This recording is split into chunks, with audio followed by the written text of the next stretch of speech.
Hi everyone, my name is Monique from the Payoneer team. I lead the customer success team for Southeast Asia. Welcome to the session on best practices for e-commerce sellers. I'm joining you guys from home in the Philippines.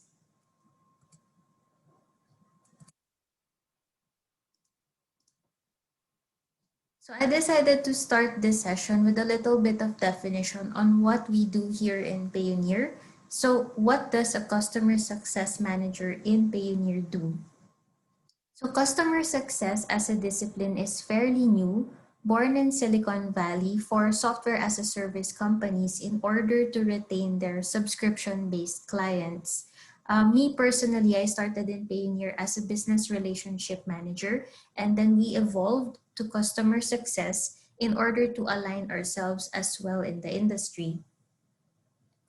And retention is at the heart of what we do. And in order to be successful in this, we have to customize our products. So in financial services, the product offerings are very wide, but you need to narrow it down and match it to the exact need of the client.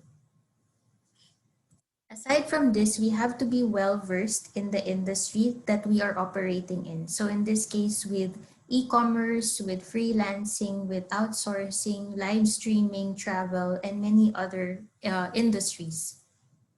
So for this session, I am very grateful to have the privilege to work with some of the best players in e-commerce in the region, whether they are huge brands or SMEs. So I decided to tie together their stories with Payoneer's data. And so we have three major themes in e-commerce. These are not new, but we do see new movement in each of these areas. So the first is geographic expansion. And then number two and number three are tied together with the growth of e-commerce platforms such as Shopify, WooCommerce, Wix.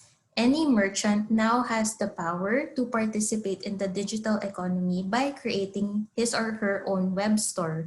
And digital advertising and payment gateways are the major considerations on having your own web store.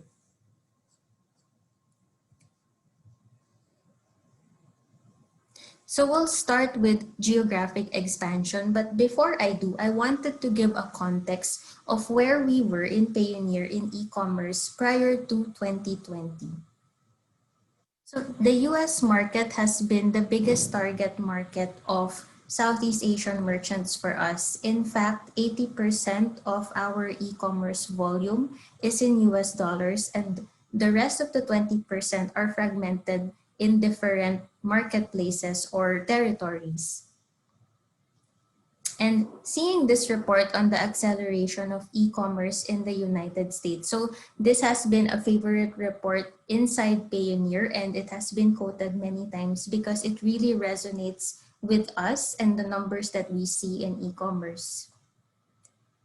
I also check other markets. So for example, in the UK, internet sales as a percentage of total retail sales was averaging 20% in 2019, and this accelerated to 32% this year.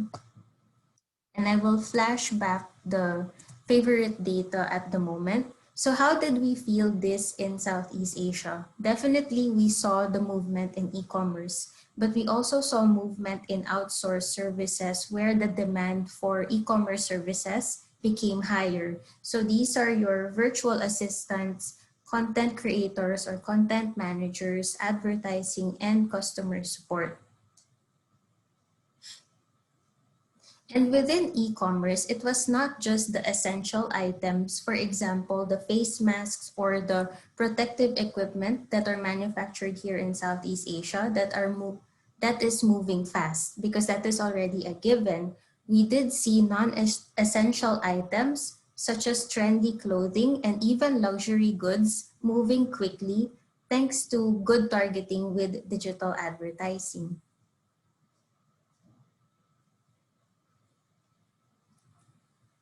So aside from the United States, the European Union, the UK as the usual marketplaces for our e-commerce community here in Southeast Asia, they are already participating in other marketplaces. So for example, Amazon Canada has been growing steadily for years as an extension of North American sales.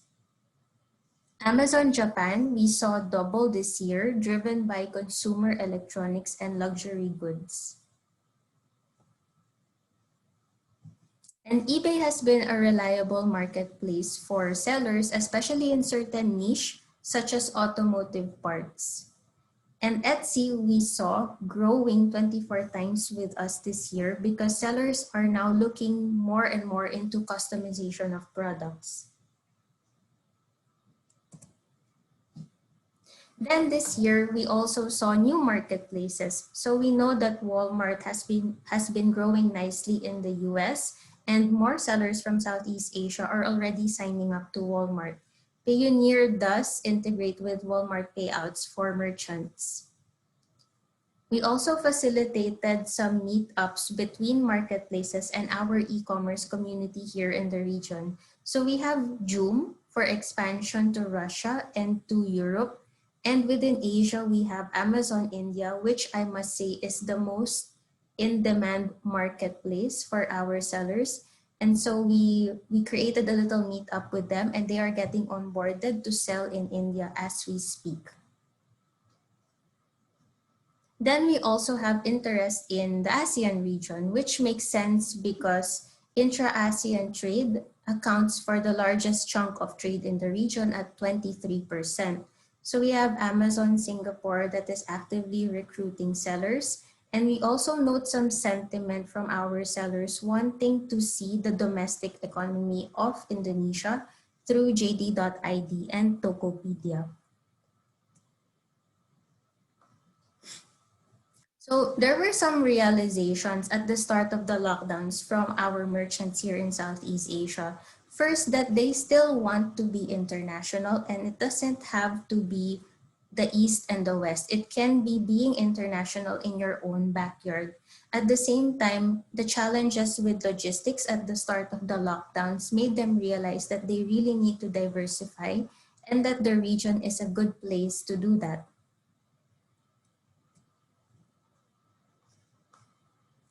Next, we have digital advertising, and here we have two things. So one is digital advertising for marketplace sellers, and the other is digital marketing for independent website owners. So we'll start with marketplace sellers. So in this example with Amazon, I checked with our Amazon sellers, and more agree that internal advertising is essential. So it's a necessity not just to get new buyers, but also to protect your stores and your listings. And based on feedback, it is the video ads that are giving them good ROI.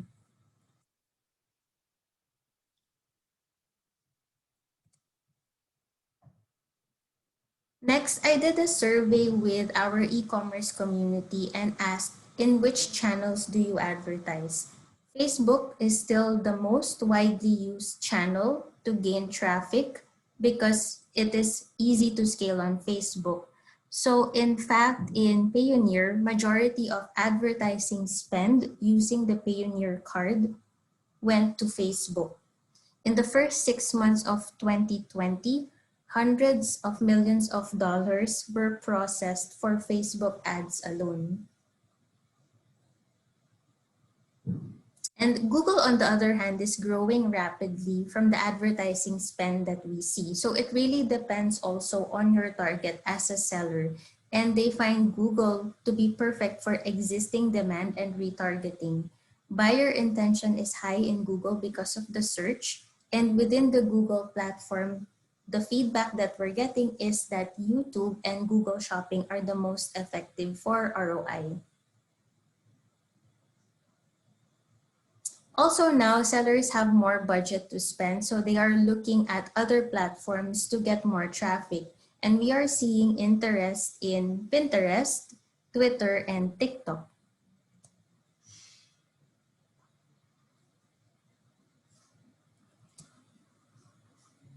But what if I'm just starting out in advertising? How can I bring traffic to my own store? So I will enumerate three recommendations based on budget. So the first is there are free courses online. So our friends from Google shared that you can get certified with Google Ads for free. Next, if you're already running campaigns in Google or in Amazon and you're working on a budget but still need a little push, then there are also advertising fulfillment partners out there such as Metric Story.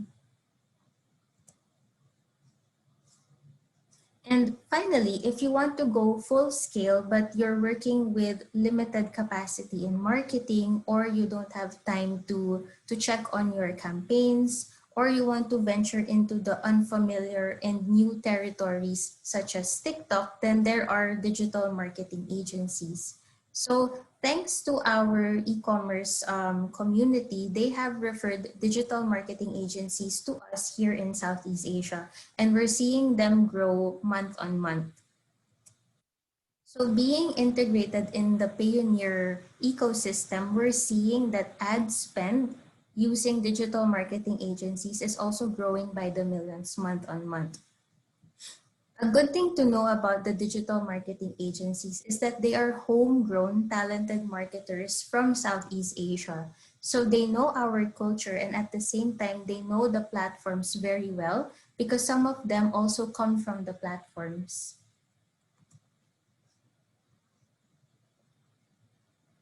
And finally, about payment gateways, which is a very, very hot topic.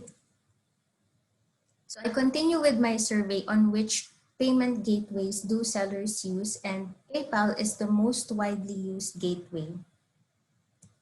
But it is now an industry standard to have two or more payment gateways to diversify checkout options for your buyers and to manage your costs as sellers. So in these case studies, these show months, and then the colors represent a gateway. So as you will see, for advanced sellers, it is very typical to have many gateways to work with many of them. And in this particular case study, we have a top seller that has been using a gateway for several years already. And he was still shopping for alternatives. He tried a new gateway, but was disappointed with customer service. So he decided to go back to his previous gateway. So with this being the industry standard, I do foresee that there will be a need to help manage multiple gateways through payment orchestration platforms. And I believe that this will be the buzzword in the coming months.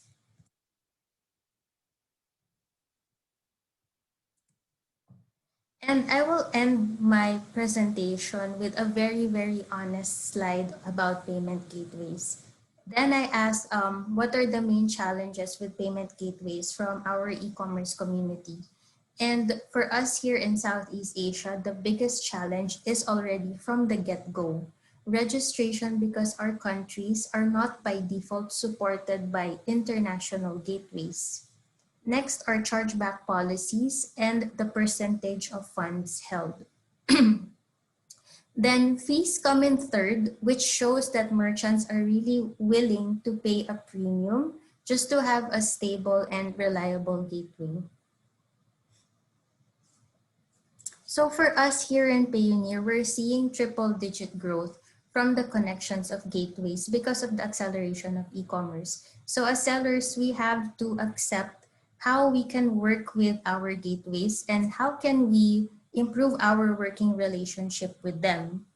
So we also, us here in Payoneer, we also saw a preview on the payment gateways, risk appetite, and the process for qualification. So here are some ways on how you can succeed with your payment gateways.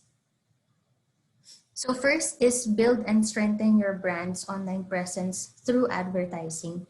Payment gateways check your line of business, your products, even the way that you advertise, because they want to make sure that you're not a high-risk user.